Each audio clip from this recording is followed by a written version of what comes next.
મથુરા નરેશ મારી દીકરી રૂંધા ઉંમર લાયક થઈ ગઈ છે, પણ દુર્વાસાના રુચિના શ્રાપના કારણે કોઈ રાજવીર કોઈ સગપણ કરવા માટે તૈયાર નથી.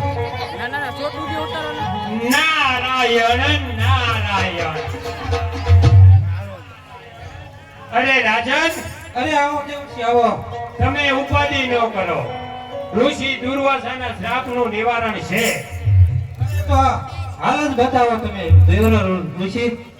અરે મથુરા નરેશ, ઋષિ દુર્વાસાના શ્રાપનું નિવારણ એટલે કે દેવો સાથે સ્નેહ મિલન. તમારી દીકરી વૃંદાનું સગપણ ઇન્દ્ર સાથે કરાવો. અરે યાર મારા દેવ શ્રાપનું નિવારણ થતું હોય તો આ સગપણ મને મંજૂર છે. અરે પિતાશ્રી, આ સગપણ મને મંજૂર નથી. અરે વૃંદા, હું મારા પ્રતિવર્તી સળગાવી નાખીશ. અરે વૃંદા, તું નહીં, તારું અભિમાન બોલે છે.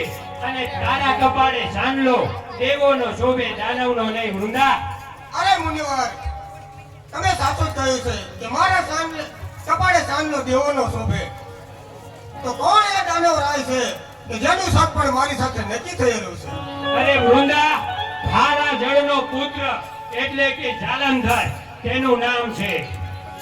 અરે ઋષિવર, તો સાંભળો મુનિવર, આ વૃંદા, હું પણ પ્રકાશને પલટાવી અને જે આંધી તમારી ઉપડી છે ને, આંધીને હું સળગાવી નાખીશ અને જરૂર હું જાલંધર સાથે લગ્ન કરીશ. હવે અરે વૃંદા, તારો અભિમાન બોલે છે. અરે આ મારું અભિમાન નથી નારદ મુનિ.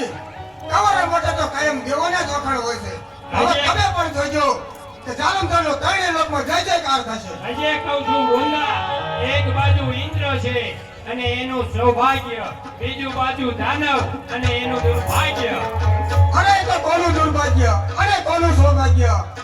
એ તો દાનવ રહે જ્યારે ત્રિલોકપતિ બનશે ને ત્યારે નારાજ ખબર પડશે.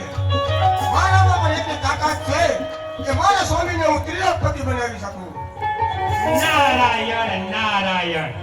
ચાલો દેવરાજ, અહીંયા તો આવ્યો તો દેવરાજ ઇન્દ્રનો માગું લઈ, પણ વિધિના વિધાનને કંઈક અલગ જ મંજૂર છે. તો હવે બનાવો જાલંધરને જમાય. નારાયણ નારાયણ.